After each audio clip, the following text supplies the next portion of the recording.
نبی کریم صلی اللہ علیہ وسلم نے فرمایا، دو نعمتیں ایسی ہیں کہ جن کے بارے میں اکثر لوگ خسارے میں ڈالے گئے ہیں، تندرستی اور فراغت، الصحۃ والفراغ، یعنی صحت سے مراد جسمانی صحت ہے، روحانی صحت ہے، ذہنی صحت ہے، اور فراغ جو ہے وہ صرف کام نہ ہونا نہیں بلکہ امن حاصل ہونے اور آرزوؤں کے حصول سے مطمئن ہو جانے کی صورت میں دل کی فراغت مراد ہے، یعنی انسان کا دل جو ہے اس میں کوئی بڑا ہم و غم نہیں۔ تو بہت سارے لوگ ان دو چیزوں کی قدر و قیمت نہیں جانتے اور ان کے ہوتے ہوئے ایسے اعمال نہیں کرتے جن کی قیامت کے دن انسان کو بہت ضرورت ہوگی اور وہ ان کو کافی ہوگی۔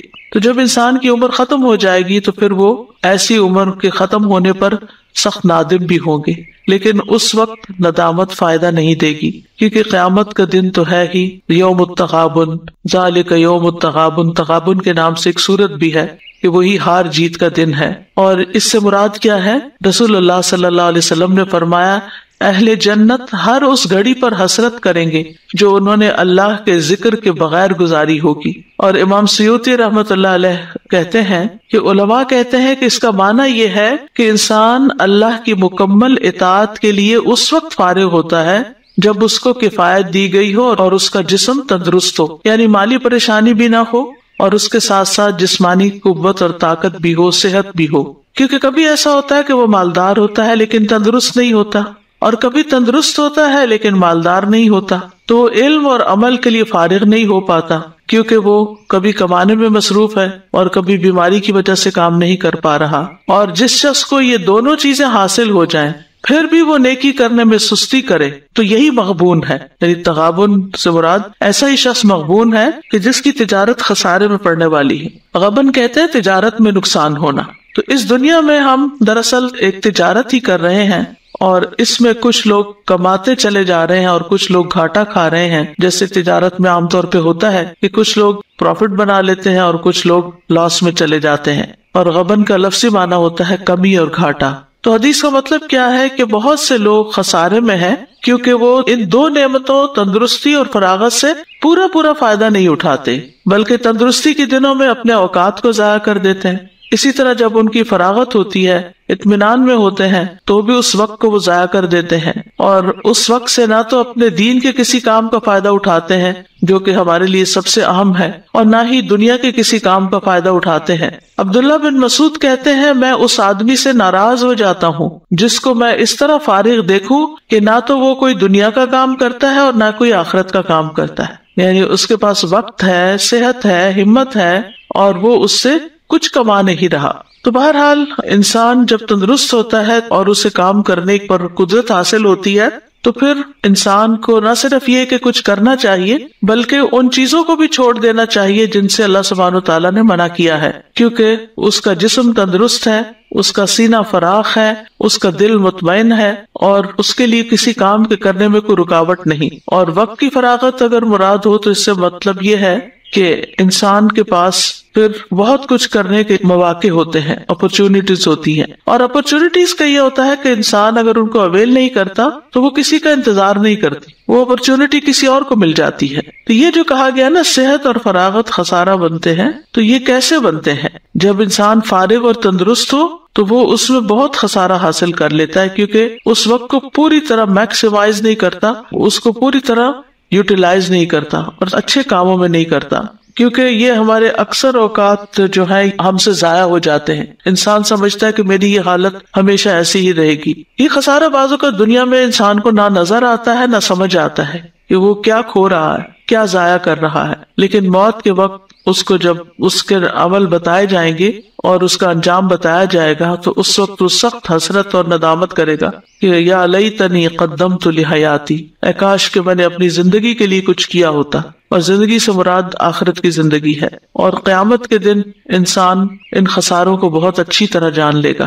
اب یہاں پر تو یہ بات کی گئی کہ جس کے پاس صحت بھی ہو، فراغت بھی ہو، اور پھر وہ اس سے فائدہ نہ اٹھائے تو وہ محروم ہے ایک طرح سے۔ تو یہاں صحت کی اہمیت کا بھی پتہ چل رہا ہے اس حدیث سے، اور ہمیں صحت کی حفاظت کرنے کا بھی حکم ہے۔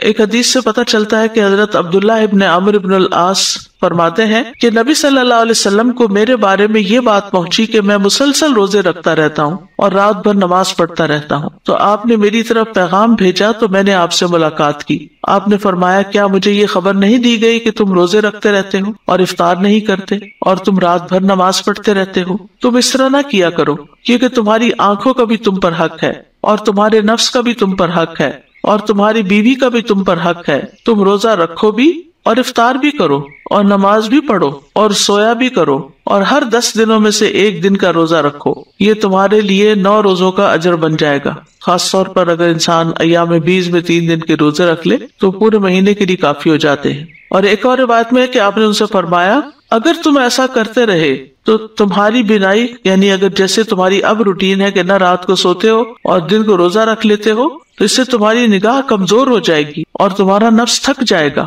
تو اس لیے بہت ضروری ہے کہ عبادت بھی اعتدال کے ساتھ کی جائے۔ ایک روایت میں آتا ہے کہ خیر الامور اوسطها، بہترین عمل وہ ہوتا ہے کہ جس میں درمیانہ روی پائی جاتی ہے۔ تو نیک انسان کے لیے صحت جو ہے وہ مالداری سے بہتر ہے۔ عبداللہ بن خبیب اپنے چچا سے روایت کرتے ہیں اور وہ کہتے ہیں کہ ہم لوگ ایک مجلس میں تھے کہ رسول اللہ صلی اللہ علیہ وسلم ہمارے پاس تشریف لائے، آپ کے سر پر پانی کے اثرات تھے، تو ہم نے کہا اللہ کے رسول ہم آپ کو بہت خوش دیکھ رہے ہیں، اور ظاہر ہے کہ نبی صلی اللہ علیہ وسلم خوش ہوتے تھے تو صحابہ بھی ان کو دیکھ کر خوش ہوتے تھے۔ تو آپ نے فرمایا کہ ہاں۔ پھر لوگ مالداری کا تذکرہ کرنے لگے تو رسول اللہ صلی اللہ علیہ وسلم نے فرمایا اللہ عز و جل سے ڈرنے والے کے لیے مالداری پہ کوئی حرج نہیں، البتہ اللہ عز و جل سے ڈرنے والے کے لیے مالداری سے زیادہ بہتر چیز صحت ہے، اور دل کا خوش ہونا بھی نعمت میں سے ہے۔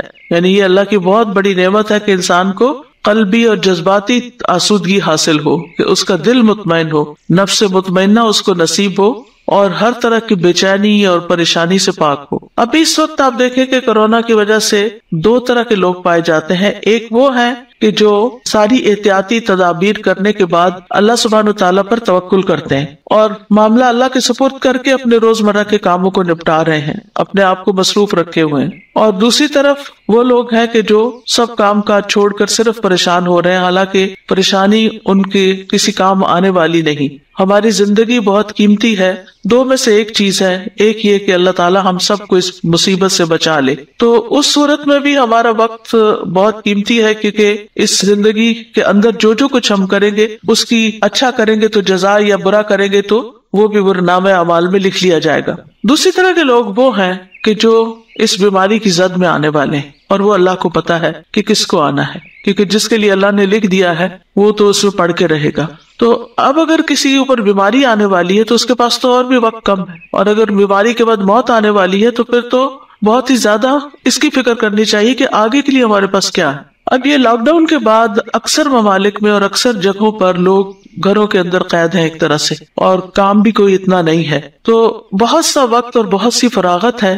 اس وقت اور فراغت کو کسی نہ کسی اچھے کام میں، نیکی کے کام میں ضرور استعمال کرنا چاہیے، گھر بیٹھ کر یا آن لائن، یا اپنے ذکر اذکار، اپنی عبادت، اپنی تلاوت، اپنے نوافل، رات کا قیام، ان تمام چیزوں کا اہتمام کرنا چاہیے، تاکہ اس کی برکت سے ایک تو یہ کہ مصیبت دور ہو جائے، اور دوسرے یہ کہ آخرت میں اجر محفوظ ہو جائے۔ معلوم نہیں کہ ہمارے پاس کتنا وقت ہے کہ ہم اپنے اللہ رب العالمین کی طرف پلٹ جانے والے ہیں، تو ہمیں اس وقت میں اپنے پچھلے گناہوں کو بھی یاد کر کے رونا چاہیے، توبہ استغفار کرنی چاہیے، اور جو بھی مسنون اذکار ہیں، جو بھی دین سے متعلق چیزیں ہیں، ان کو سیکھیں بھی اور ان کو کریں بھی۔ اگرچہ مال جو ہے وہ انسان کے لیے ایک بہت بڑا امتحان ہے، لیکن مال سے زیادہ صحت انسان کے لیے زیادہ بہتر ہے اور زیادہ ضروری ہے۔ عموماً ہم صحت کی پرواہ نہیں کرتے اور مال کمانے میں لگے رہتے ہیں، جبکہ مال پھر کسی کام نہیں آتا اگر انسان کا دل بے چین ہو جائے یا اس کے جسم میں ایسی تکلیفیں ہو جائیں کہ جو اس کی اپنی لاپرواہی کی وجہ سے ہوئی ہوں۔ کیونکہ جب انسان دنیا کے پیچھے دوڑ رہا ہوتا ہے، کبھی بچوں کے پیچھے، کبھی ہسبینڈ کے پیچھے، کبھی اور اسی طرح کے جو شغل مشغلے انسان کو پسند ہے، کبھی دوستوں کے پیچھے، تو بہت سا اپنا وقت جو ہے غیر ضروری طور پر ضائع کرتا ہے۔ تو یہ چیز الٹیمیٹلی اوور آل انسان کے حق میں پھر نقصان دہ ہو جاتی. ہر ایک کا حق ہے اور اس کو اس کا حق دے. مثلاً آپ اگر دن کو 3 حصوں میں تقسیم کر لیں تو ایک اپنے لیے رکھیں, ایک لوگوں کی خیر و بھلائی کے کاموں کے لیے رکھیں, رشتوں اور حقوق کی ادائیگی کے لیے رکھیں, اور ایک اللہ رب العزت کی عبادت کے لیے رکھیں. یعنی ایک عبادت ہو گئی, دوسرے اپنے نفس کے حقوق کی ادائیگی ہو گئی, اور تیسرے بندوں کے حقوق کی ادائیگی, یعنی حقوق النفس, حقوق اللہ اور حقوق العباد. پھر اسی طرح ایک حدیث سے پتہ چلتا ہے کہ صحت دنیا کی بہترین نعمت ہے. رسول اللہ صلی اللہ علیہ وسلم نے فرمایا, جس شخص نے اس حالت میں صبح کی کہ اسے اپنے بارے میں امن ہو اور وہ بدن کے لحاظ سے تندرست ہو اور اس کے پاس اس دن کے لیے روزی موجود ہو, تو گویا کہ اس کے لیے ساری دنیا جمع کر دی گئی. یعنی سبحان اللہ, صبح ہوئی, امن سے اٹھے اور جسم بھی تندرست ہے اور کھانے کو بھی ہے اس دن کے لیے, تو ساری دنیا اس کے پاس. اور اگر انسان انہی نعمتوں پر شکر ادا کرتا رہے تو کچھ کام نہیں. پھر اسی طرح یہ کہ اللہ تعالیٰ سے عافیت کا سوال کرتے رہنا چاہیے. یعنی جب نعمت کے دن ہو, صحت کے دن ہو, تو انسان شکر ادا کرنے کے ساتھ ساتھ اللہ سے عافیت مانگے کہ اللہ تعالیٰ ہر جسمانی تکلیف اور مشقت سے بچا کے رکھے.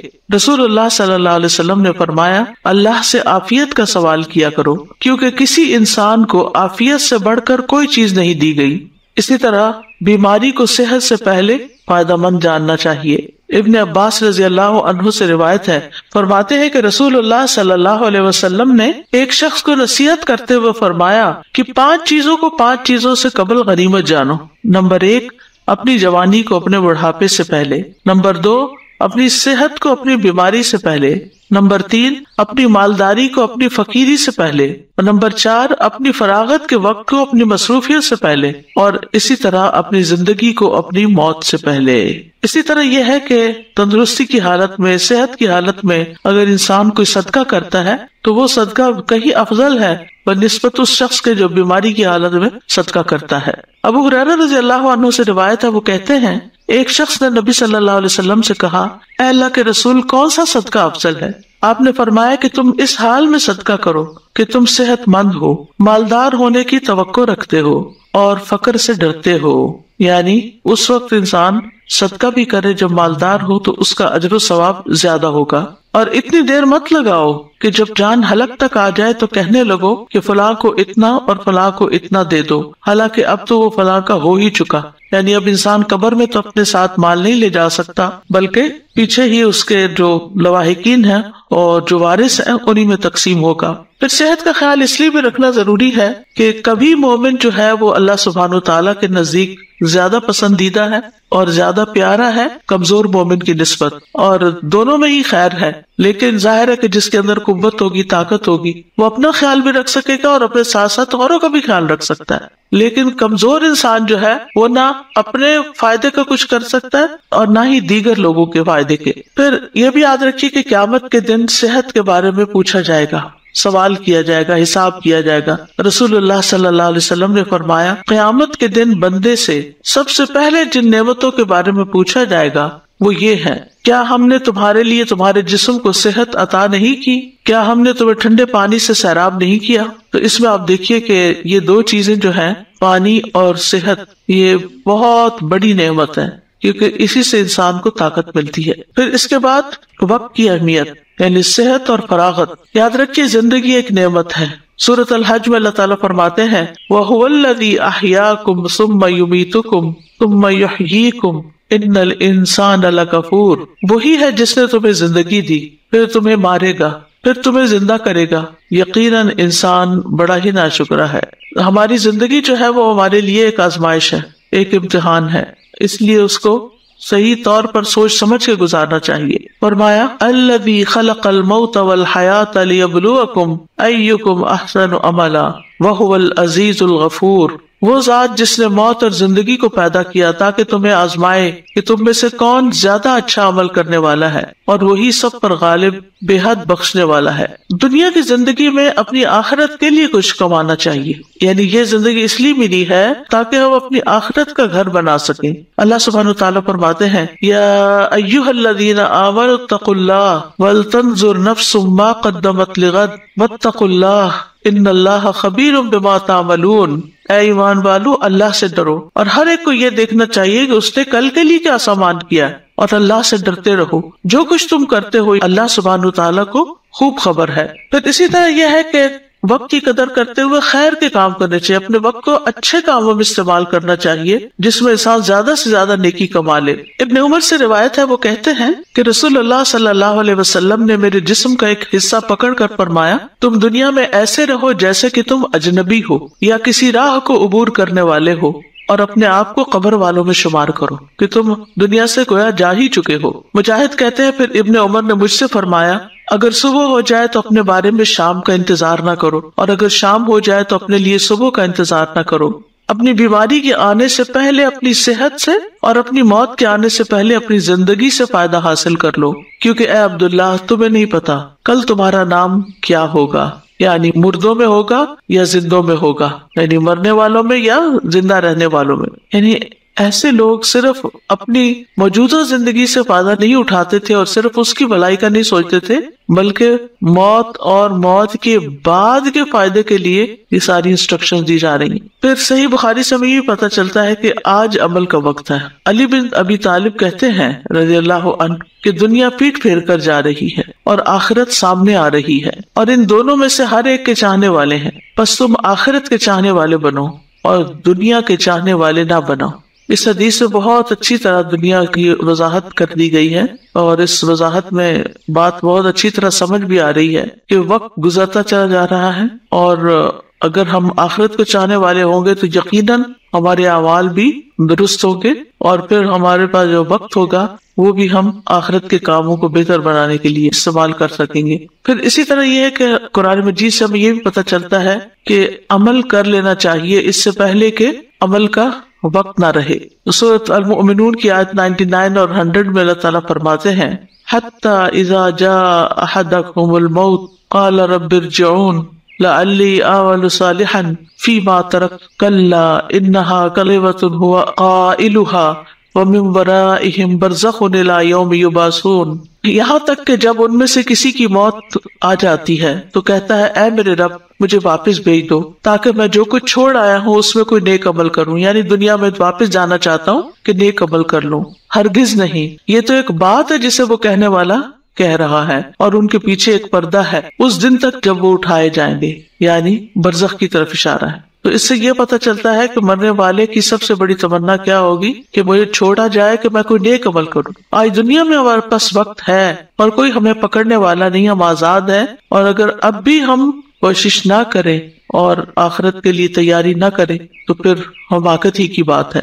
پھر یہ ہے کہ وقت کو ضائع کرنے والے سب اقوال اور افعال سے بچنا چاہیے۔ حضرت ابو ہریرہ رضی اللہ عنہ سے مروی ہے، وہ کہتے ہیں کہ رسول اللہ صلی اللہ علیہ وسلم نے فرمایا، انسان کے اسلام کی خوبی یہ ہے کہ وہ بے فائدہ چیزوں کو چھوڑ کر کام کی چیزوں کو اختیار کرے، یعنی مراد یہ ہے من حسن اسلام المرء ترکہ ما لا یعنیہ، یعنی بیکار کے کام، بیکار کی بحثیں، بیکار کی خبریں، بیکار کی چیزیں جن سے کچھ دنیا اور آخرت میں فائدہ نہیں ہو سکتا، ان چیزوں کے بارے میں بھی انسان محتاط رہے۔ وآخر دعوانا ان الحمد للہ رب العالمین، سبحانک اللہم وبحمدک، اشہد ان لا الہ الا انت، استغفرک واتوب الیک۔ السلام علیکم ورحمۃ اللہ وبرکاتہ۔